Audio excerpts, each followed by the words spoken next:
Welcome back to SL Chennai Speaks Out. The monsoon mess, nature's fury or government apathy. This is a round where both of them will actually rebut each other. It's called Crossfire. Over to you. There was a mention of Chennai River Restoration Trust as something that would, relieve the stress on Kuam and Adyar. And I find the Chennai River Restoration Trust actually constructing, or that is the one that's going to be implementing, executing the project on the River Adyar, where there'll be massive pillars erected in the bed of the River Adyar for the high-speed circular transport corridor. The Buckingham Canal, the Mambalam Canal, the Virugambakam, virtually every canal in the city is being targeted for roadways, for road building. Has the corporation been consulted on this? Have they explained to you what the flooding ramifications of this have been, and what has been the corporation's response to this? Because you'd be left holding the, the buck, the baby. Yeah, I'm quite new to this post, but from whatever little I know, CRRT, that is Chennai River Restoration Trust, has nothing to do with this building the express corridor. They are the ones who are executing. But whatever the government does, I believe it is to be done through the highways department. I'm sure experts are consulted, environments are consulted.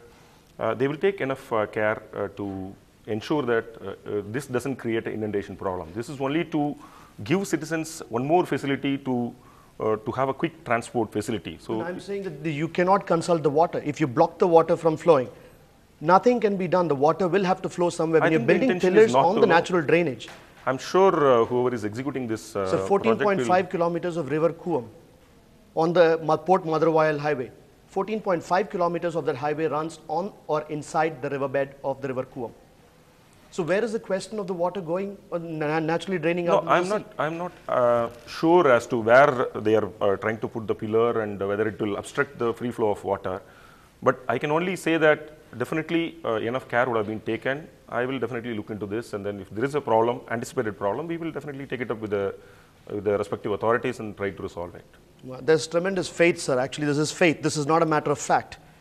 You have faith in the system, and I want facts. I want to know. I know that the pillars are inside the water, in the riverbed. No, it is still not yet constructed. How do you know that? No, it is not, because the engineering plan is out there. No consultation has been held with anybody. Nobody seems to have objected. Everybody seems to just believe in a bona fide, just the natural goodness in the minds of the people who are pushing this project. And we don't know who's pushing the project, because the project is definitely not for me.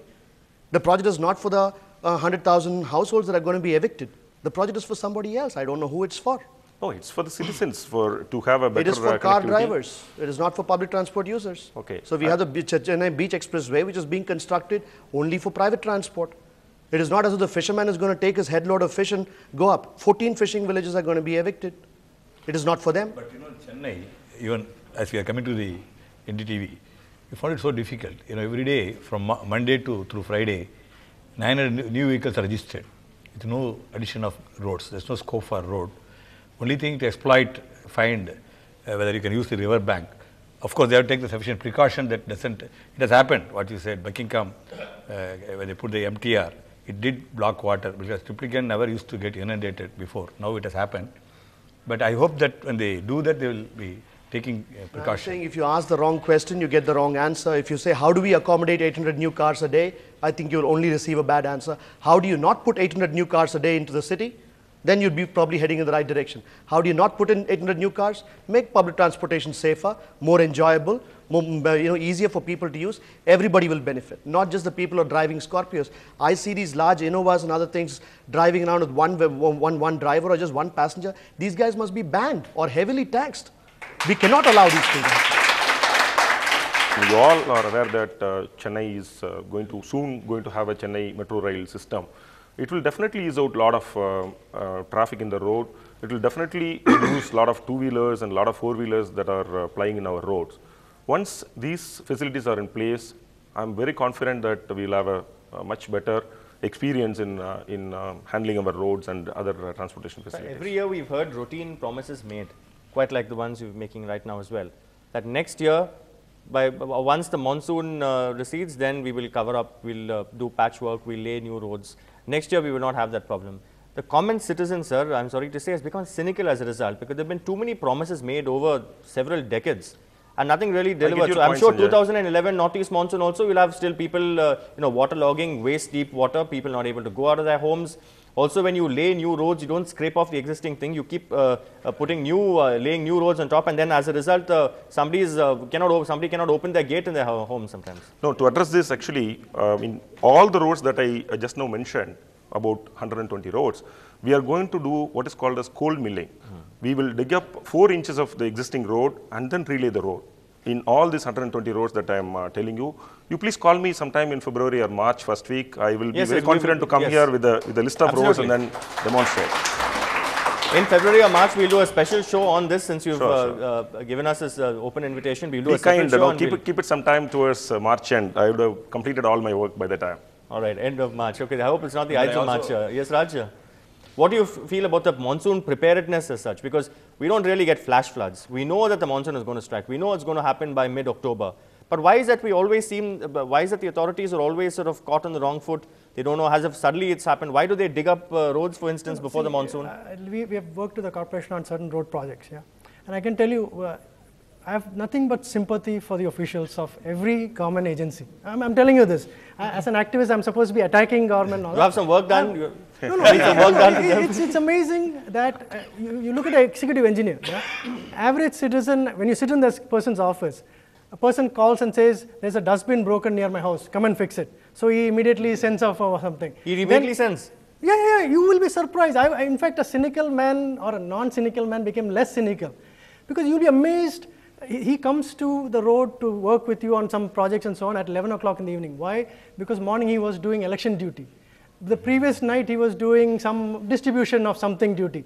There is a serious lack of personnel in the city. For a city this size, you feel very sad for the engineers and the people. The same person is being used for different things. I'm sure he deals with all kinds of good and bad stuff, nonsense and great stuff every day in his office, which he shouldn't be dealing with, in my opinion. Yeah? No city on earth, or Indian city, like an Indian city, I don't think any other city on earth runs like this. You can't. You can't have 4 or 5 people on the top. Every middle class, upper middle class person thinks we are connected because we can call the commissioner and say, Veedu Pakatla, I need some new tarring. I've seen when commissioner's office, somebody come in saying, inside my private complex, I need some tarring then. Can you help me? I mean, all kinds of things we go to the highest level. Why is that? Ask yourself. In a great democracy like at the lower level, there's no response. No, not true. Yes. Not true. Ask them. Ask them. See, I know I'm supposed to be on this side attacking, but I know. I was wondering. Yeah. From experience, from experience, I'll tell you. Yeah. How much power does the councillors have to do these things? They don't have. So you will be surprised as a citizen. I'm sorry to say, yet when there is some building happening, when you find some blue metal outside or bricks or sand, the first person to descend there is a councillor who will ask for money. Right? Let's be honest on the show. Unless we decentralize dramatically, money, accounting, taxation, ability to raise bonds and finance and so on, this becomes a pointless debate. All right. Pointless debate is what Raj Cherubal says. We'll ask the people to decide whether it's a pointless debate or not in the next round called Public Punch. Stay tuned.